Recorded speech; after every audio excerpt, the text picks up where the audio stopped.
السلام علیکم۔ تمام ناظرین کو کہانی ٹی وی میں خوش آمدید۔ ناظرین، وسوسے اور رنج و تفکرات کیسے دور ہو جاتے ہیں؟ باطل میں پڑنے سے آدمی کیسے بچتا ہے؟ بیکار اور گپبازوں سے نجات کیسی ملتی ہے؟ گفتگو اور بات چیت کا طریقہ کیسے سیکھا جاتا ہے؟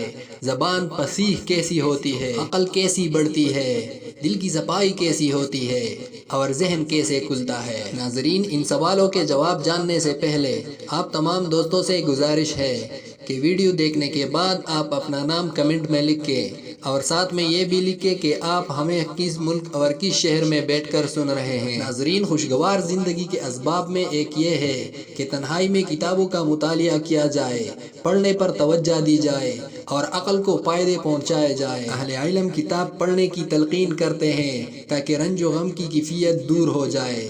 وہ کہتے ہیں، کتاب ہی وہ ہمدم ہے جو تمہیں تکبر میں نہیں ڈالے گا، ایسا دوست ہے جو تمہیں بھڑکائے گا نہیں، ایسا رفیق ہے کہ جو تمہیں اکتاہٹ میں نہ ڈالے گا، ایسا دینے والا جو تم سے کبھی کچھ مانگے گا نہیں، ایسا دوست ہے جو تمہیں کبھی اشتعال نہیں دلائے گا، ایسا رفیق ہے کہ جو تمہیں افسردہ نہ کرے گا، ایسا پڑوسی جو تم سے آگے نکلنا نہیں چاہے گا، ایسا دوست جو خوشامد سے تمہارا مال لینا نہیں چاہے گا، تمہارے ساتھ فریب کا معاملہ نہیں کرے گا، وہ جھوٹ بولے گا نہ نفاق سے دھوکہ دے گا۔ کتاب ہی وہ دل نواز ہے جس کو دیکھو تو تمہاری مسرت بڑھے گی، ذہن میں تیزی آئے گی، زبان صاف ہوگی اور خط درست ہوگا، الفاظ عمدہ ہوں گے، پاکیزہ نفس ہوگا، سینہ آباد ہوگا، لوگ آپ کی تعظیم کریں گے، بڑے لوگ دوست بنیں گے، تاوان سے نجات، طلب کی شدت سے خلاصی ملے گی۔ جو تعلیم سے کماتے ہیں ان کے دروازے پر کھڑا نہیں ہونا پڑے گا،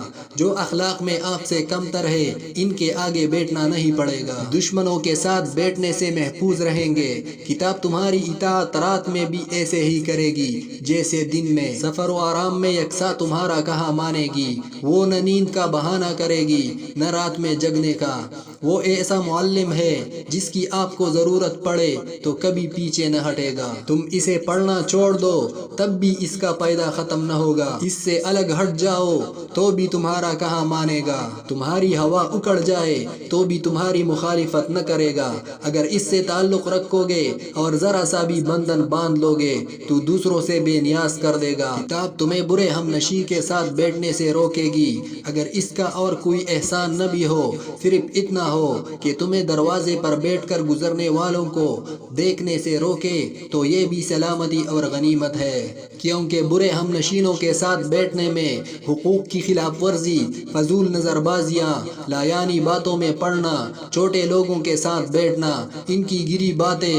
غلط الفاظ سننا، گھٹیا اخلاق اور جہالتوں میں شامل ہونا پڑتا ہے۔ مطالعہ سے اصل اور فرع دونوں کا حصول ہے۔ اسی طرح کتاب صرف آپ کو بیکار خواہشوں، لہو و لعب اور آرام پسندی سے بھی روک دے تو یہ بھی اس کا آپ پر زبردست احسان اور کرم ہوگا۔ خالی اوقات گزارنے کا بہترین طریقہ کتب بینی ہے، یہ تجربے میں اضافہ، عقل و فہم میں بڑھوتری کرتی ہے، آبرو کی حفاظت اور دینی اصلاح کا اچھا ذریعہ ہے۔ ناظرین، مطالعہ کرنے سے وسوسے اور رنج و تفکرات دور ہو جاتے ہیں، باطل میں پڑنے سے آدمی بچتا ہے، بیکار اور گپبازوں سے نجات ملتی ہے، گفتگو اور بات چیت کا طریقہ آ جاتا ہے، زبان فصیح ہو جاتی ہے، عقل بڑھتی ہے، دل کی صفائی ہوتی اور ذہن کھلتا ہے، لوگوں کے تجربوں، حکیموں کے حکمت سے پیدا ہوتا ہے۔ ناظرین، مطالعہ کرنے سے علم ہضم کرنے کا ملکہ پیدا ہوتا ہے اور ان مختلف ثقافتوں سے آشنائی ہوتی ہے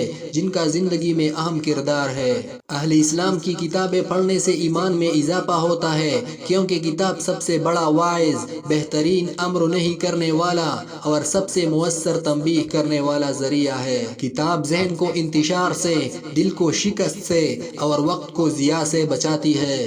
ناظرین، کل ملا کر نتیجہ یہ ہو گیا کہ کتاب زندگی کا بہترین دوست ہے۔ دوستوں، مزید ایسی ویڈیوز دیکھنے کے لیے دیکھتے رہیے کہانی ٹی وی، تب تک کے لیے اللہ نگہبان۔